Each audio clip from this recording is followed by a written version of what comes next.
Hello and welcome to the Smashy Business Show. I am Farah Bashir and joining me, Anika Ellis Baby. Hello. we have some, of course, Aramco is going to be hitting it again. The Dubai court issues arrest warrant for BlueChip owner over unpaid millions. And of course, UAE allocates $460 million for Emirati housing support. And as mentioned earlier, Saudi Aramco completes secondary share offering and attracts global investors, which is very kind of like exciting. But before that, I want to ask, do you guys think that taking sick leaves hurts a company? You tell me, Farah. So, if you don't know, Farah is sick right now, and she still chose to come into work. While I applaud the dedication to company and making sure that the work gets done, very Augustus Media-like of you, I truly believe that if an employee needs a sick leave, they should take a sick leave. I mean, the thing is, I don't know. I felt like, I woke up, felt better after feeling worse last night. I don't know. I was like, what am I going to do home? Let me go and do my favorite thing, which is present the shows. Yeah, but the thing is, when you take a sick leave, Yeah. like when you come into work sick, you think you're doing like the company a favor by coming into work, like to pull your weight or whatever, to do your work. But you're in the process, perhaps you're making another employee sick.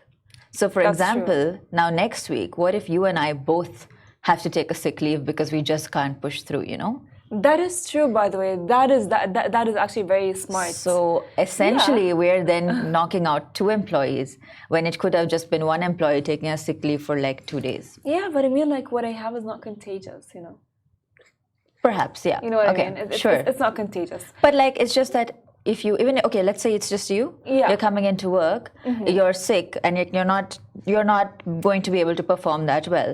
That's so true. You're still going to be like. You're not going to be doing your best, and like that's still a loss, That is true. You might make a mistake, you might not do too. I don't know. It's very gray area. I actually honestly do agree with you, Anika. I really do agree with you. However, like, I don't know. I woke up, I was like, I'm gonna get bored at home. Well, if you're resting, you're not really bored. You're resting. I'm resting my body. That's true.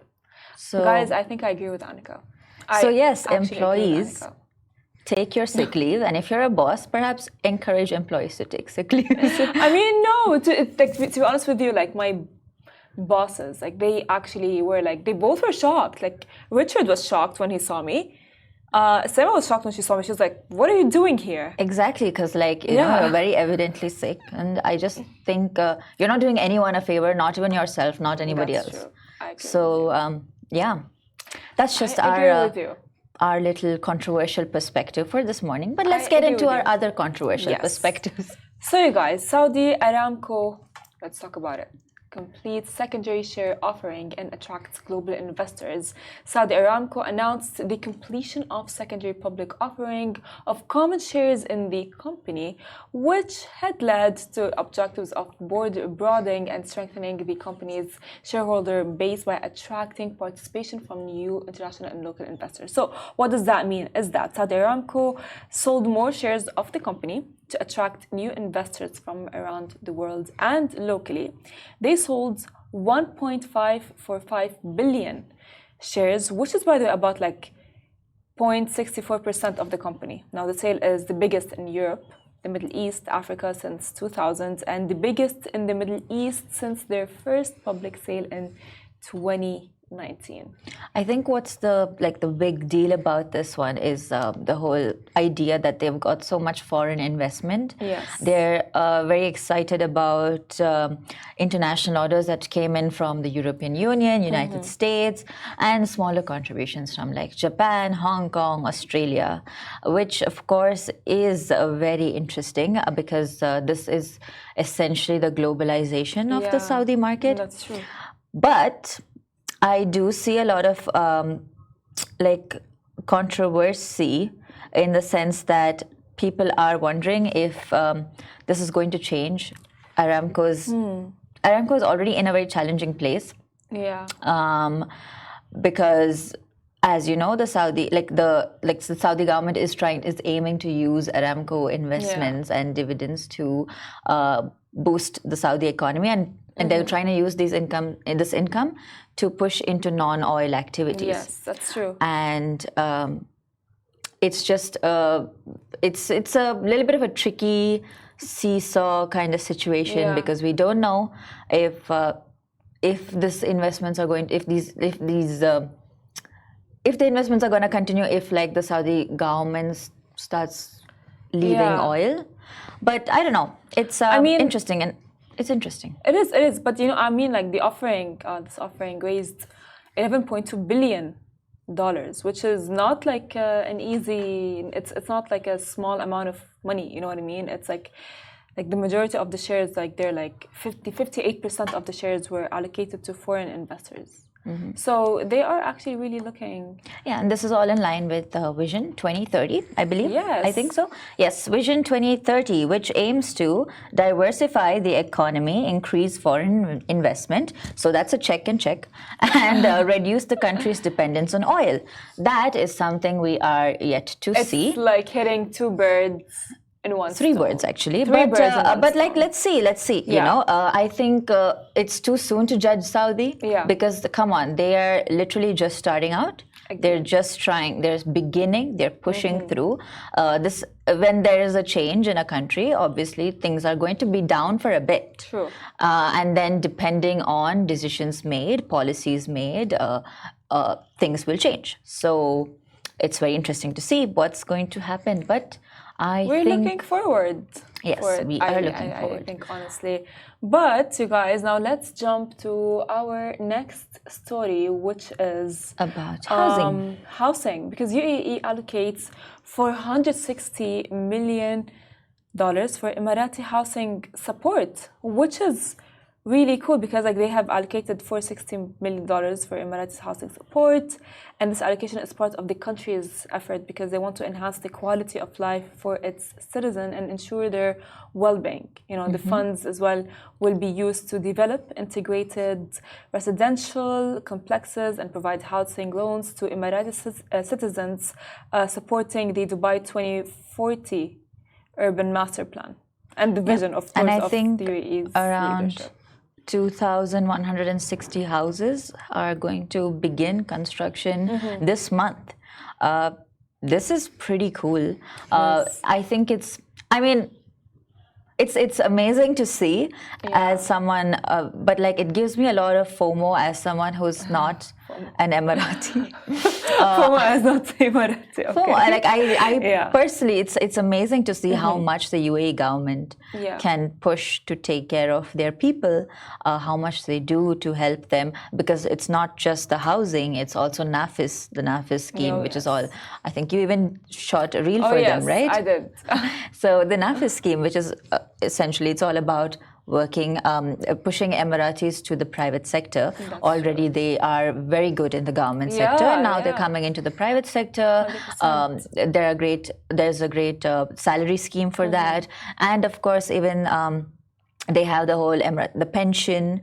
Just like it's very amazing to know that whatever happens, your government is looking out for you, which is essentially the function of a government. That is true, and as well, like that's why they are implementing Emiratization, in private sectors. And speaking of that, like today, on the Lovin Dubai show, I have mentioned how 1,444 companies were fined for breaking Emiratization rules. Yeah, so they're being very strict about it. They're not playing any games. Yes, that is 100% true. So if you're a company and you have not hired an Emirati, which by the way, it does not apply to all of the companies. If you have like 50 or more of employees, then for sure get like an Emirati or two.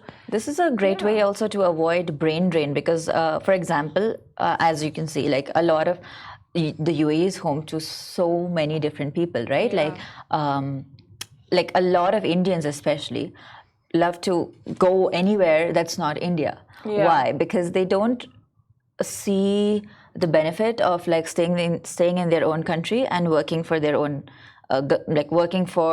country or like the government or whatever. I mean, of course, that is the NRI, the money transfers and all, they bring a source of income too.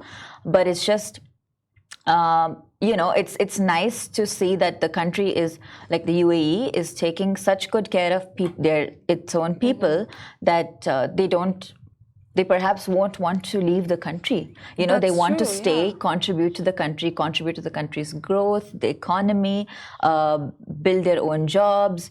That's amazing, and that's a really good way. Although I know a lot of expats are, or migrants, as we like to say, but they're having a big issue with it. They are saying that it's it's like so sudden, but it's not really. It was long overdue. That is true. I mean, this country has always looked out for anyone who comes in. That's true. So why would they not care about their own people? And by the way, like Anika, it's not only for Indians. Every expat here has fled their country because they are aware of how the country and the UAE as a whole looks out for its residents, for its expats, and treats us all as equal, which is what I think everyone really looks for, right? Yeah. 100%. So let's jump to our next story. So Dubai court issues arrest warrant for BlueChip owner over unpaid millions, you guys. Now, the Dubai court, of course, has issued an arrest warrant for Ravinder Nath Soni, the owner of BlueChip. Did I say the name correctly? Indian name, it's Ravinder Nath Soni. Okay, well, guys, it's the okay. Indian name. It's just, yes. It's said, you can go. You can go. I mean, guys, I'm so sorry if I butchered the name, but that's okay. You can say it again. Ravinder Nath Soni. Well, an arrest warrant has been issued against him after he failed to meet the court's order to pay 10.05 million dirhams to a check execution applicant or the court treasury within 7 days. So, if you don't know the story, this was a company that was in Dubai, in Al Jawahar Center, and they were offering investments in various sectors like real estate, gold, crypto, and the equity market. And they were also claiming something really big, which was 3% returns every month. Now, keep in mind, like a Smart Saver account for Emirates NBD does 3% returns for the entire year on your total savings. But BlueChip was saying, we're going to give you, I mean, obviously, but that's like, it's a smart saving, that's why. But like BlueChip, on the other hand, is going on like 3% returns every month, provided you lock in $10,000 for a period of 18 months. Yeah. It's just, it was very obviously people, and they had a Bollywood celebrity, Sonu Sood, also come in and, give his, just like play in an ad for them, I think. But like later when this whole scandal came out, Sonu Sood is like, yo, I don't endorse these guys. I just did the ad, got paid, and I do not. He doesn't know anything. I don't know anything about the fact that they were scammed. But actually, as well, people trusted them because they have a portfolio of $70 million. They had one, They had that. I mean, like, if they would be that, you would believe them. True, but then I don't know if they faked it, but they did not have a license by the Security and Commodities Authority. Yeah.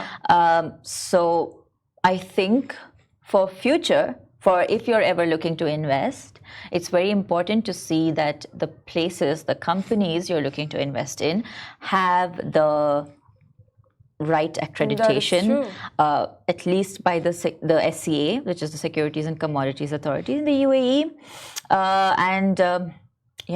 I mean, as well, see, it's very easy for us, if I am there to present you with like such big numbers, it's very easy for you to trust me and be like, oh yeah, if she had done that much numbers, then then I can trust them. But actually, you guys, that Sony apparently is involved in multiple but he's like I think all it needs is really a bit of research, because history has shown that a lot of the errors that happen in business and stock markets in general, like even the Big Short in 2008, the financial crisis, it was all from people, pardon my French, but people bullshitting and other people refusing to verify, just seeing what's offered and saying yes, I want it, not true. bothering to do their own research. That's And it's true. just I think it shows why it's very important That to is like true. have that humility where you want to be Yeah. all like, okay, you know what, let me just sit down. I know this looks like a great deal, but I want to know exactly what's happening. That is true. And by the way, like with the scam cases that we keep on reporting on the Love Dubai show, on Smashy, you know, they're different, but they're all the same.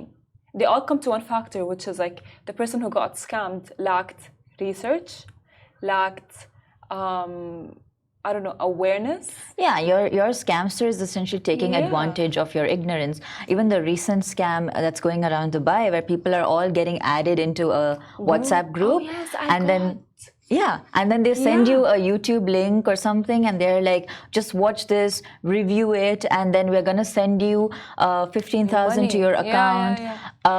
Again, if it sounds too good to be true, it is probably too good to be true. I mean, I don't know. I am getting like as well, because I back then, like back when I was like younger, I thought I would be like the master investor, and literally, I thought I'm gonna be an Wolf amazing. of Wall Street. Literally, I thought so, but of course, I was not gonna do that. I was not gonna, you know, succeed. But because I had put my number when I was like younger, I'm now getting getting added to weird groups of like investment. And they keep on sending like weird links, and it's like, I know that they're a scam, and I know that they're a scam because like I block one number and then another number comes through, and it's like, Yeah, I think the scamsters will only keep getting smarter. That is true. So we need to think ahead and get vigilant. smart. Be extremely vigilant. That is true. Do your research. Check for accreditations. Check for sources. And honestly, I personally, for me, I really love looking at Reddit. I think Reddit, because that's where the community goes with like full detail, and like everybody else is pitching in, everybody else is sharing stories about how they got scammed. But like the stories are really sad, you know, people lose their entire life savings. Like you come to Dubai, you work hard, you save money, and then you lose all of that just because like you might have given an OTP, you know, like never give OTPs unless you've actually made a payment or like you're actually sure about it. Just or any calls from the government, any like from people claiming to be the government. Do not give OTPs. Nobody will ask for an OTP. That is true. And by the way, like with BlueChip's case, I feel like that they used the Bollywood celebrity. Yes, Sonu because Sood. like it will kind of like create like this like urgency to people to actually go with their company, invest in their company. Yeah, and especially the fact that they chose someone like Sonu Sood, who, when India was struggling with the pandemic, how to deal with it, this guy really jumped in and like went ahead, bought on his own money, bought like oxygen cylinders and masks and etc. Like distributed it out to people. 100%. So this man really made like a hero, nobility, I will like innocence, not innocence, but like bravery, courage, truth. You know, he kind of became the celebrity who was the face of all of this. Yeah. So very smart marketing decision, but Exactly. But you know, it's just there was a lot. I'm really glad that he finally got caught. That there's a case on him, but. Yeah. For all you know, this guy would probably go to the UK and like wait to get extradited, and you know, the same as other other millionaires and billionaires who've done the same. There was Sam, the FTX guy, the curly-haired guy. Then there's who else? Vijay Mallya from India, Kingfisher. All of these guys, Sam Bankman. Yes, I was going to say Sam Altman. I knew that was wrong. Sam Bankman. Yes, these guys, they mess up and then they run away. And That's true. Although Sam Bankman, I don't think he ran away though. Sam Bankman? Yeah, but I'm not sure. I mean, however, like, see, like the thing is, like, the companies like BlueChip will be using celebrities because they know that, you know, like, the consumer would actually believe and would trust the celebrity that we love. Like, if I love, like, who's your favorite celebrity? Oh, I don't believe in celebrity worship. Okay, anymore well, after not Trevor anymore. Noah broke my heart. When, like, for example, like I love Lana Del Rey. Like, if Lana Del Rey would come and be like, "Hey, I'm investing in this, and that's how much I got," I'd be like, "Oh yeah, she did it." So, you know, I Yeah. can do it too. Although So, to be fair, like in Sonu Sood's advertisement, he never endorsed it. He never said he's investing himself. yeah, He but just they used him. was there. So that was a great way for him to just like quickly rub his hands and say, "Hey, I had no involvement in this. I'm out. I didn't know it was a scam. I'm out." I'm out. I'm dipping out. So yeah, very interesting. you guys- But stay aware. Yes, stay guys. vigilant. By the way, just like research, as Annika said, research, and stay vigilant and aware. So this brings us to the end of the show. Thank you so much for tuning in. And don't forget, we go live as well. We go in podcast forms if you missed the episode. Goodbye from me. Goodbye.